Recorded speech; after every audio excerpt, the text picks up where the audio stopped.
વાલિયાના કોંડ ગામ પાસે આવેલ ગુજરાત ગાર્ડિયન લિમિટેડ દ્વારા ચોરીની શંકાએ કાઢી મૂકેલ કામદારોએ વિરોધ નોંધાવ્યો હતો। વાલિયા તાલુકા સ્થિત કોંડ ગામ ખાતે આવેલ ગુજરાત ગાર્ડિયન લિમિટેડ કંપનીમાં કોંડના ગ્રામજનોને ચોરીની શંકાને આધારે કાઢી મુકાતા ગ્રામજનોનો કંપનીના ગેટ ઉપર ભારે હલ્લાબોલ મચાવ્યો હતો।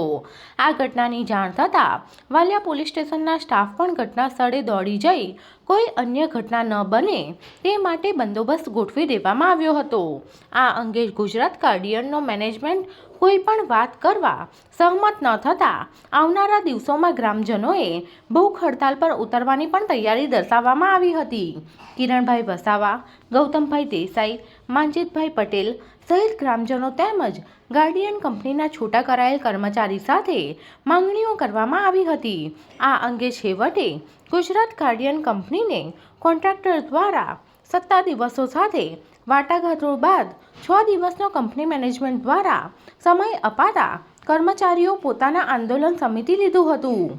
6 દિવસ બાદ કર્મચારીની માંગણી સંતોષવામાં ન આવે તો ફરી આંદોલન કરવામાં આવશે એવી ચીમકી ઉચ્ચારવામાં આવી હતી।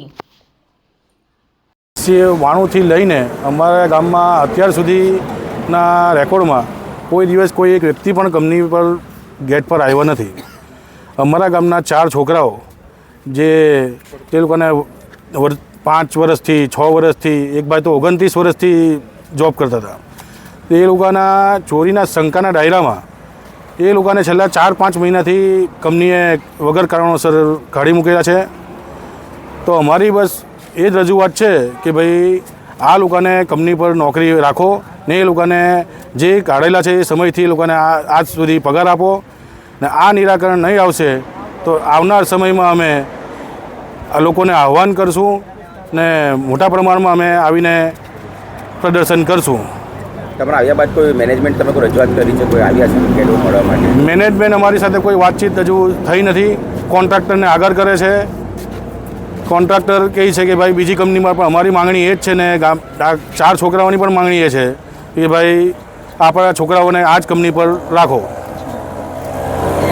ચોરીનું લાંછન એ યોગ્ય નથી એમ। ગામમાં આ છોકરાઓએ જે ચોરીનું ટેગ લગાવીને જો એ લોકોએ પછી આ જિંદગી નહીં નીકળે। ચોરીના શકના દાયરામાં જો તમે આવી રીતે એ લોકોને છોકરાઓને નોકરી પરથી કાઢી મૂકો ને અમારા ગામમાં અમારી જ કંપની આપણી સાથે આવું કરે તો એ યોગ્ય નથી એમ।